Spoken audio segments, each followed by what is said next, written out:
Greetings, dear reader. I'm reaching out to you today, not as an authority or an instructor, but as a fellow traveler who honors the path you've trodden. Whether you're in your 60s, 70s, 80s, or beyond, these words are meant for you. These aren't mere suggestions, they're insights gleaned from years of living. They stem from tales shared, errors we've all committed, and the kind of understanding that only the passage of time can bestow. So inhale deeply, release the tension in your shoulders, and grant yourself the pleasure of absorbing these words, not for others, but solely for your own benefit. For your existence continues to hold significance, your perspective remains valuable, and your contentment, even at this stage, deserves to be safeguarded.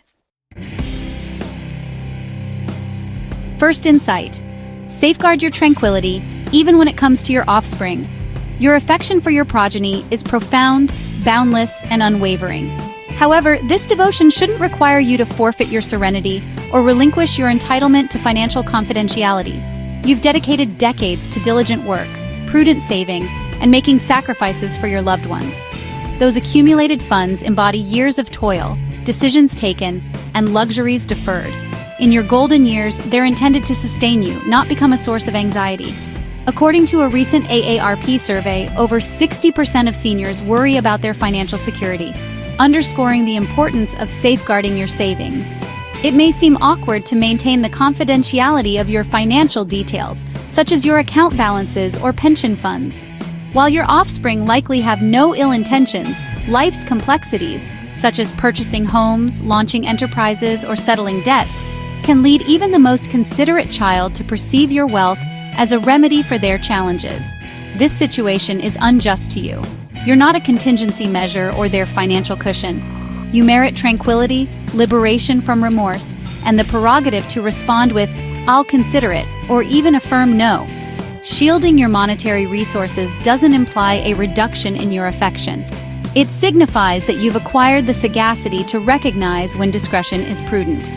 Allow your wealth to be a pillar of security rather than a cause of discord. You're not obligated to rationalize your decisions or defend your efforts to secure your future. Serenity, particularly in this phase of life, is invaluable, and it's precisely what you've merited through your endeavors. Second insight. Your life partner is more than a companion. They are your reflection. As we enter our 6th or 7th decade, we frequently regard the individual with whom we've shared countless years and perceive not merely a spouse, but a looking glass. They reflect the passage of time, the adversities we've overcome, and the tranquil dawns that, though often overlooked, have contributed to the existence we currently cherish. In the stillness of the home, with offspring occupied by their own pursuits and professional obligations no longer dominating your schedule, it's your partner who stands steadfast beside you. Regrettably, we frequently neglect to cultivate this connection. We become ensnared in habitual patterns, react irritably to trivial matters, and omit expressions of gratitude or affirmations of appreciation for their presence. However, this stage of life isn't merely about enduring each day. It's an opportunity to rekindle the splendor of togetherness. This form of companionship doesn't require extravagant displays, but thrives on subtle, consistent presence. Your partner is attuned to your habits, has witnessed your vulnerabilities yet remained loyal, comprehends your unspoken thoughts, and empathizes with your emotions when others cannot. Such a bond is exceptional and hallowed. Therefore, cherish this affection. Communicate with tenderness, find humor in moments, and pardon readily. You're no longer constructing a life, you're coexisting within one, and that's a blessing. In youth, love centered on passion, but in maturity, it revolves around fidelity. Nurtured loyalty blossoms into one of life's most exquisite creations. Third insight. Grandchildren bring delight, yet they are not your obligation. Undeniably, a grandchild's grin can illuminate an entire space. Their embraces, giggles, and inquisitive gazes are enchanting, infusing your soul with vitality like little else can. However, there's an often overlooked aspect. It's also draining. Changing diapers, managing outbursts, handling school transportation, and coping with boundless energy, it's a demanding role. Yet, the reality is, this role is no longer your burden. You've already nurtured your own children through nocturnal disruptions, perpetual chores, and emotional turbulence. You invested so heavily in their upbringing that self-care often took a back seat. Now, after decades of dedication, you have the luxury of time. Time to recuperate, to contemplate, to indulge in activities that spark happiness, not merely fulfill duties. Assisting is commendable, and participation is delightful, but assuming full responsibility is where boundaries must be established. This isn't due to a lack of affection, but because self-love is equally vital. Your vitality is finite, and your well-being isn't something to risk carelessly. Frankly, excessive giving can lead to entitlement, appreciation wanes, and limits become indistinct. Before long, you're not merely visiting, but rearing them once more. You've merited the privilege to declare, "I'm here to adore, not to parent." Serve as the narrator, the haven, the cherished recollection they hold dear. Yet do so in a manner that respects your tranquility, for affection should be uplifting, not burdensome like an additional occupation. Fourth insight. Your residence is your haven. With advancing years, our bond with our dwelling intensifies. It's transcended being merely a shelter. It's now a repository of recollections, familiar habits, and the solace derived from being enveloped by personal belongings. The aroma of your preferred seat, the creak of the floorboards by the corridor, the photographs adorning the walls, all contribute to your narrative. Hence, it's crucial to retain your abode, not only in a tangible sense but also sentimentally. There might be occasions when your offspring subtly propose reducing your living space or capitalizing on favorable market conditions by selling. They might even offer reassuring words about providing care or allocating room in their residence. Although their motives may be benevolent, bear in mind that your home transcends being mere real estate. It's your foundation. Prematurely parting with it can leave you unmoored, reliant on others, and bereft of a space that's unequivocally yours. Once relinquished, it's irretrievable, and with it, a fragment of your autonomy. There's security in possessing your own set of keys and the self-respect that comes with declaring, "This is my domain." Naturally, situations evolve, and life occasionally necessitates difficult choices. Nevertheless, don't surrender your home solely because others deem it appropriate. So, just make sure it's your volition, your timing, your selection, because, well, home isn't merely a residence. It's where you truly fit in. Fifth insight. Limit your visits to 3 days, not a month. I mean, we all desire proximity to our offspring. Time spent with them, especially with grandchildren, really fosters happiness, bonding, and that warm, familial atmosphere. However, an enduring axiom remains relevant.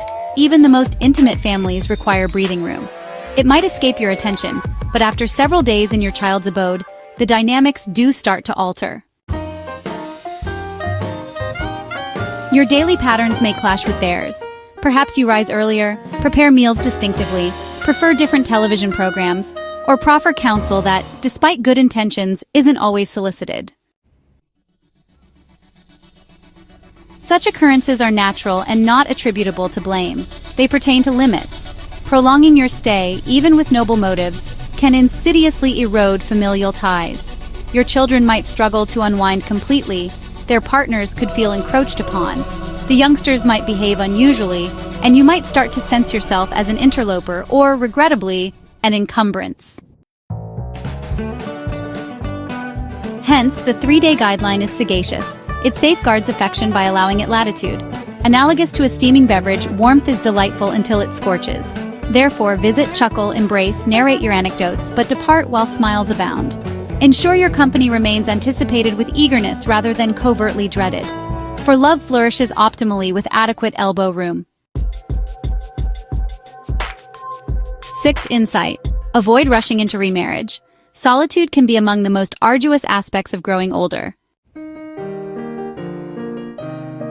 Following a spouse's demise or a marital dissolution, the household's quietude can be oppressive. Evenings seem interminable, and there is no one to inquire about your meals or daily experiences. In such instances, the prospect of remarrying might appear as a splendid opportunity for renewal, and occasionally it is. However, precipitately entering a new union in your twilight years warrants meticulous deliberation. At this juncture, both individuals have traversed extensive, intricate paths, each with established habits, fiscal practices, and personal methodologies. Merging two fully developed existences is challenging and, honestly, may engender more discord than solace. Aside from emotional accord, there are, pragmatic issues that arise. Will you pool resources? What provisions are in place for potential health declines? Are your respective families supportive or maybe covertly apprehensive? These concerns carry greater weight now than they did in your youth. In this phase of life, rectifying errors is just more arduous, and the ramifications, are more profound. This isn't to suggest perpetual solitude. Camaraderie, amity, and even passion remain, exquisite and attainable, yet they needn't culminate in matrimony. Allocate yourself ample time to discern your genuine desires. Ponder whether you're seeking affection or merely evading isolation. Occasionally, tranquility and liberty prove more gratifying than concessions, for love should alleviate, not encumber. Seventh insight: fret less, genuinely, profoundly less. Anxiety has a knack for infiltrating our existence unbidden. At times, we find ourselves restless at night, contemplating our offspring, our well-being, financial obligations, or merely speculating about the future. With age, we appear to devote increasing intervals to internal rumination. While apprehension is innate, persistent fretting isn't a testament to affection. It's an undue burden we weren't designed to bear indefinitely. You might believe that worrying maintains a semblance of command, that neglecting to ponder issues could precipitate mishaps. However, the reality is that anxiety doesn't avert adversities. It merely deprives you of current contentment. It divests you of serenity, slumber, mirth, and interpersonal bonds. Your life experiences have taught you that most dilemmas resolve independently, or honestly, they were never really worthy of distress in the first place. Confine tomorrow's concerns to the morrow, and this evening, grant yourself the liberty to repose. Should an issue persist, it will await you come dawn, and you'll confront it with a refreshed mind and a more composed spirit. Your welfare is as paramount as your sagacity. Occasionally, the most prudent action is to release your grip. Fret less, inhale deeply, and have faith in the path that has led you here. You're not obliged to shoulder every apprehension, only those of genuine significance. Eighth insight: cease pursuing that which no longer benefits you. We inhabit a society that extols youthfulness, velocity, accomplishment, and aesthetics. It's simple to sense obsolescence if we're not perpetually aspiring, even in our 60s, 70s, or 80s. Yet, the candid reality is that you've merited respite from such relentless pursuit. You're no longer required to validate your worth to your community, your offspring, or even your own conscience. You've existed, endeavored, triumphed, stumbled, and evolved throughout. In this chapter of your journey, tranquility is the novel benchmark of achievement, and minimalism is the contemporary form of affluence. A serene dawn, a gentle utterance, a stroll beneath the sunlight, these are the gems now worthy of pursuit. Release the compulsion to appear more youthful, to amass additional possessions, to maintain pace. Discard former designations, and fret not if others overlook them. They do not encapsulate your essence. You don't require global validation to embrace your identity. Instead, inquire within. What instills peace? What elicits my grin? Then engage in those activities more frequently.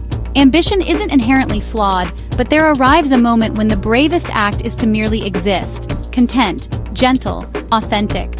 For what truly counts now isn't the altitude of your ascent, but the depth of your sentiments. Release all else.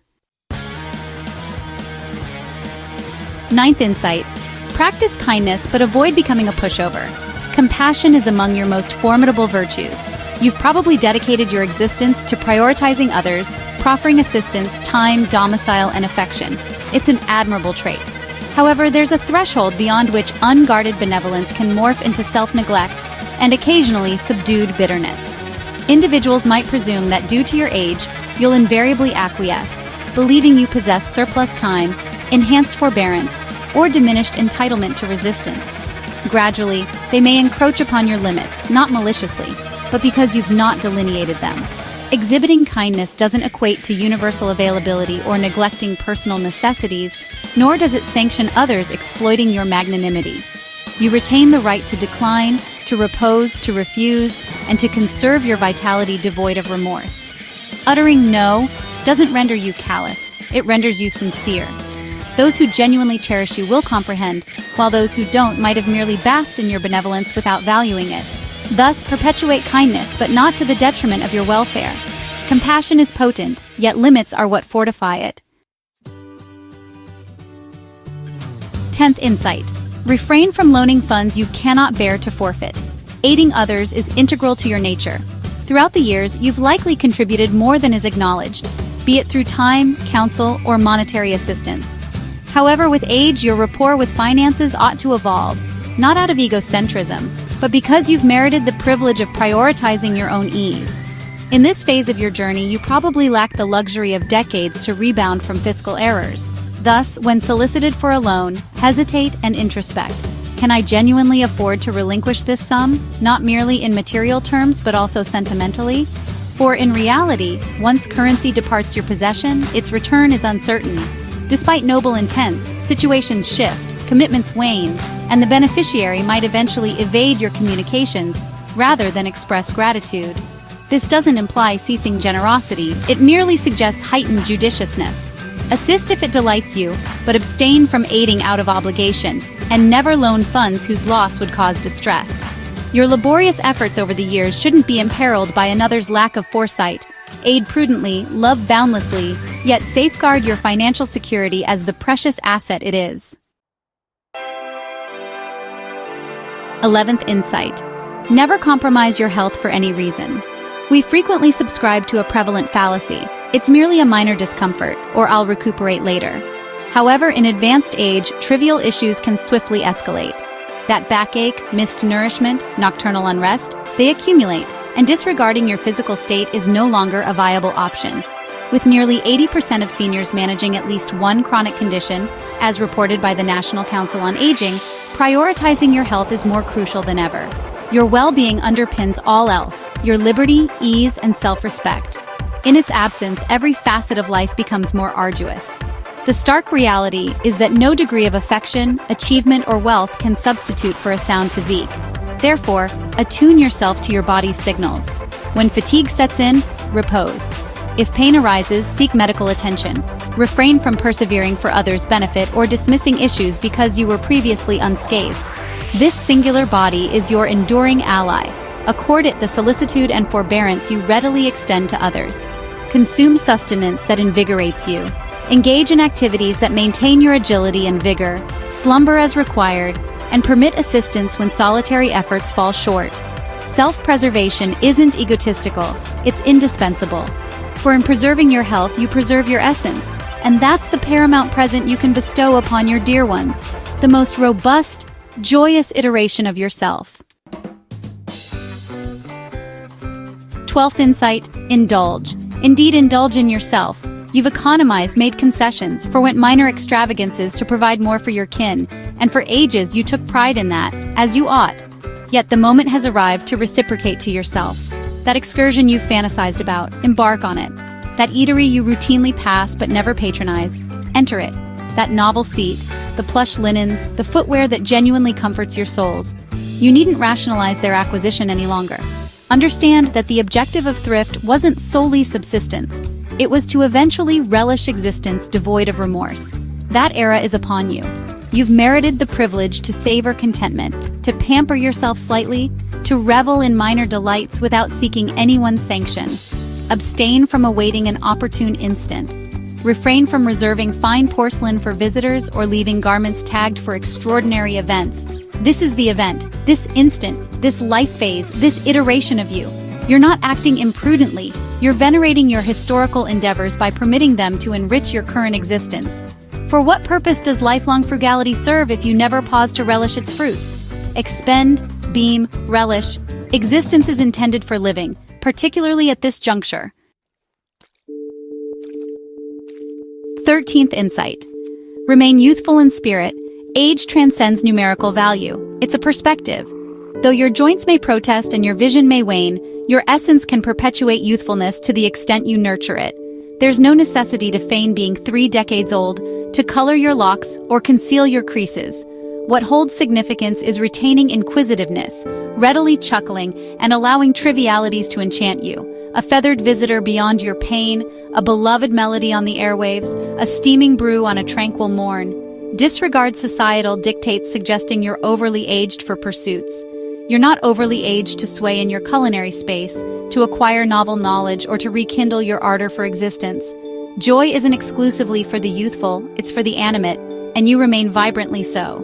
Thus, perpetuate playfulness, kindness, and receptivity to the enchantment in mundane matters. For the authentic elixir of youth isn't contained in a vial, it resides within the soul. A buoyant and unencumbered heart will perpetually preserve your youthfulness. If you've persevered to this juncture, I extend my gratitude, not merely for your attention, but for permitting these sentiments to permeate your being. Aging isn't a culmination, it's an evolution, a profoundening, a deceleration, not of essence but of tempo. In this deceleration, we commence to perceive the loveliness we formerly hastened by, the minor delights, the understated triumphs, the sheer serenity of enduring presence. You've traversed eras, experienced affection and bereavement, constructed an existence meriting reverence, not haste. This segment is yours to author as you deem fit, not as per others' anticipations or societal constructs, but in a manner that invigorates your vitality. Thus, chuckle when opportunity arises, repose as required, address yourself with tenderness, establish limits where necessary, and remember, perfection isn't your mandate. Authenticity is, and authenticity is exquisite.